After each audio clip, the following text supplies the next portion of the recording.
Good morning, boys and girls, and welcome back. Today we're going to talk about integrating using partial fractions. Hopefully you remember a little bit of your partial fraction decomposition from trigonometry pre-calculus. If not, no worries. I'm going to give you a quick overview right now. Here we go.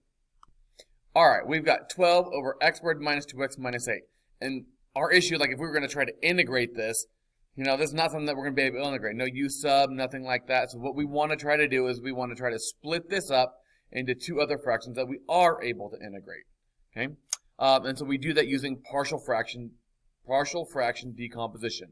And so if you remember, what we want to do first is we're going to factor the bottom to see the different pieces. In this case, x squared minus 2x minus 8 will factor to x minus 4 and x plus 2. So I want to find out what two fractions having those denominators, one with an x minus 4 and one with x plus 2, are going to add together to give me this as an answer. So generally what we say is we put an a on top of this one, and we're going to have to find that a, and we're going to put a b on top of this one, and we're going to try to find that b. So I'm looking for the two fractions that would add together to give me this as the answer. Alright, so our first step to do this is we want to get a common denominator between all of our fractions. Alright, if you remember when we solved like rational equations, when you're going to solve for things, you want a common denominator for everything so that you could like draw a line and just kill all those off. So I'm going to multiply the a over x minus 4 by x plus 2. I'm going to multiply the b over x plus 2 times x minus 4 on top and bottom. And then now I've got common denominators between all three fractions. And so like I just got done saying here, we could then now theoretically go and kill off the bottoms or multiply both sides of the equation by that common denominator. And that is going to leave us with 12 equals a times x plus 2 plus b times x minus 4. Alright, and now we're going to use this equation to solve for a and b. And the easiest way to solve that green equation for a and b is just to start some hypotheticals. I'm just going to say, hey, what if x equals 4? The reason I chose 4 is because when I go 4 minus 4, that gives me 0, and that's going to kill off the b term. Okay? That way it has allowed me to focus on just finding the a. And if x is 4, then I get 12 equals a times 4 plus 2. I guess technically you could put a plus 0 if you want to there, but that's why I chose 4 is to kill that last one off. And then, so that gives me 12 equals 6a, and that means a would have to be 2. Right? So now I found a. Now I want to go and find b. If I'm going to find b, I'm going to say, what if x equals negative 2? Again, choosing negative 2 because that will kill off the a term and allow me to solve for the b. And so plugging in and solving for b, I get negative 6b equals 12, or b equals negative 2.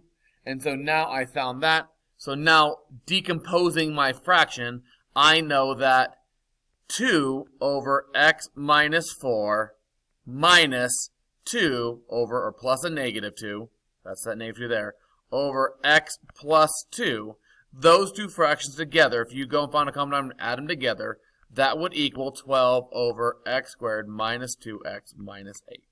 Okay? But this is our partial fraction decomposition that we're looking for. That is something now I could go and integrate if I had to. Okay, here we go. The integral of 1 over 4x squared minus 9.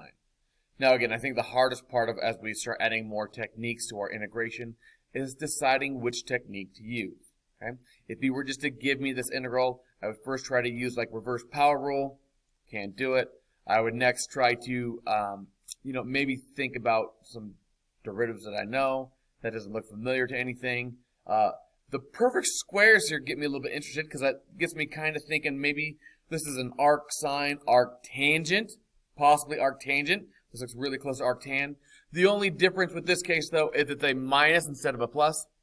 If that was a plus sign, this would be arctan. But because it's a minus, doesn't fit that formula, so I can't use it. Maybe then try a little u sub. But u sub is not going to work here because I'm going to have an 8x dx, and there's no 8x dx, and so u sub doesn't work. So if I go through all those things, then maybe look at it, and if you can factor it, then this is going to be a partial fraction decomposition type of integration, okay? But that's what we're going to do here now is I'm going to decompose this fraction because I can't integrate it the way it looks. So to do your partial fraction decomposition, again, the first thing you're going to do is you're going to factor the bottom. In this case, that's a difference of squares, so 2x plus 3, 2x minus 3, and then I need to split that up. A over 1 factor, so a over 2x plus 3, always plus b over 2x minus 3. Okay? If it needs to be a minus, again, it'll work out like on the last problem, and we'll get a negative a or b value. All right? And again, it doesn't matter the order you put those in. So I've got it now split up. So now I need to get that common denominator, and I'm going to write it out so that we can solve for a and b. So when I do this, I tend to kind of try to do this all in one step here, and I just get rid of the bottoms, and I say 1 is going to equal a, and I have to multiply a by 2x minus 3, plus b, and I have to multiply b by the 2x plus 3, and so there's my equation I'm going to start from. If you remember, there's other types of partial fraction decomposition, but this, if you had like an x squared on the bottom, or if you have, a quantity being squared, there were other tricks we had to use. For the most part, though, we're just going to be using just this basic partial fraction decomposition, so these shortcut tricks should be able to work and help you. All right, now I want to solve for my a and b. So again, I'm going to see what would make this one over here 0, what would make the b 0 to solve for a. So in this case, negative 3 over 2. So if x equals negative 3 over 2, then negative 6a equals 1 when I plug negative 3 over 2 into this here. And then a would equal negative 1 over 6. All right, now I got to go find b. To find b, if x equals 3 over 2, then I plug that in, because that's what makes this 0, and I get 6b equals 1, and when I solve for that, I get b equals 1 over 6. So now I've found my a and b, I've broken these things down. So now I'm ready to go ahead and rewrite, maybe leave that right there so we can still see that green line there. I'm going to rewrite my integral now. So this becomes the integral. Instead of 1 over 2x plus 3, 2x minus 3, I'm going to rewrite that using my a's and b's. In this case, because the a is negative, I would switch the order and start with the b's. And so this would become 1 over 6, there's my b, 1, 6, times 2x minus 3. Plus, now, sorry, not plus, minus, because the a is negative, minus 1 over 6, 2x plus 3 dx. And so now this is the same thing as that 1 over 4x squared minus 9. It's just in factored form and split up. And now we can go ahead and we can integrate this instead. So to do this integration now, I would split it up probably to two separate integrals. I could pull out those 1/6 so that I don't have to deal with that. And now in order to integrate these fractions here, I would use u sub. Okay, so when you do this, I used u in both cases. I said u is 2x minus 3 and did my u substitution. I said u is 2x plus 3 and did my u substitution. If you wanted to use u and like w so you don't get confused, you totally could do that. But I think somebody, if they're grading you on an FRQ, could totally follow along with the work like this. And now I'm ready to go ahead and integrate. And we all know that the antiderivative of 1 over u is ln of the absolute value of u. So I integrated both of those. And again, don't forget your plus c. And now my last step is I just need to plug in the respective u's. And this would be a great answer. 1/2 ln absolute value of 2x minus 3. I said 1/2, I think. 1/12. And then minus 1/12 ln 2x plus 3. And then again, don't forget the plus c. Nothing wrong with that answer there on a free response question. However, on a multiple choice, you might need to do this. You might need to pull out the 1/12 ln. And because we're subtracting ln's, you could divide their arguments and plus c. And so you might see that in the back of the book or on a multiple choice part of the test. Okay, so here we go. Last problem. Again, given an integral, you're going to look at it, try to integrate a myriad of other ways. Generally, u sub is the one that this is closest to. But again, if you have a giant fraction, heads up for partial fraction decomposition. Again, not always, but that's a common one that you might have to use when it looks big and crazy like this. So first step, factor the bottom, I got to pull out an x, leaves me with x squared minus 4. That's the different squares, x plus 2x minus 2. So x times x plus 2 times x minus 2 is the bottom. So in this case, I've got 3 factors, so I need 3 fractions. A over x plus b over x plus 2 plus c over x minus 2. Next, you need to get a common denominator and kill it off. So the a, I'd have to multiply by x plus 2 and x minus 2. The b, I'd have to multiply by x and x minus 2. And the c, I'd have to multiply by x and x plus 2. So all those together then would have to equal this 5x squared minus 12x minus 12. And now I can go ahead and solve for a, b, and c. First, I'm going to say if x equals 0. Because if I pick x equals 0, that'll kill off the b term and the c term and leave me just with the a.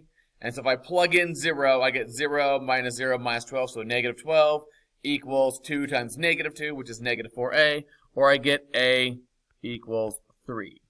Next, I'm going to solve for b. If I plug negative 2 now into everything else, it'll kill off this one here. And if I plug in negative 2, it'll kill off this one here and leave me just with the b. And so I get 8b when I plug in negative 2 on this side here. Times, and if I plug negative 2 into 5x squared minus 12x minus 12, that's going to give me 32. So now I can go ahead and solve for b, and I get b equals 4. And now I can do the same thing to solve for c. Let's see here, slide it up first for a second. All right. If I plug in 2 to everything, 5 times 2 squared minus 12 times 2 minus 12 is going to give me negative 16. If I plug in 2 here, that'll give me 0. If I plug in 2 here, the x minus 2, again, will give me 0. And if I plug in 2, I get c times 2 plus 2, or 8c. And then again, I can solve that, and I get c equals negative 2. So now I've got my a, b, and c, so I'm ready to rewrite my integral after using the partial fraction decomposition.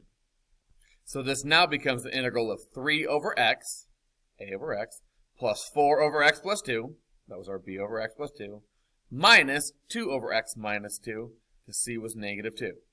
And again, I guess technically you could use the use up here, but I think in this case, you could probably integrate this more, just in your head, which is fine. I'm going to pull the 3 out here, which leaves me with 1 over x. So 3 ln absolute value of x. I'm going to pull out the 4, and that's x plus 2. So this is just 4 ln absolute value of x plus 2 minus, I'm going to pull out the 2, again, ln of x minus 2, and then again, don't forget your plus c. All right? And again, you might have to do some condensing to make this match a multiple choice answer, but we're going to call this just fine for right now. All right, boys and girls, that is today's lesson on partial fraction decomposition. Really not that bad when you get used to it. If you got questions, as always, hit me up. Otherwise, see you later. Have a nice day.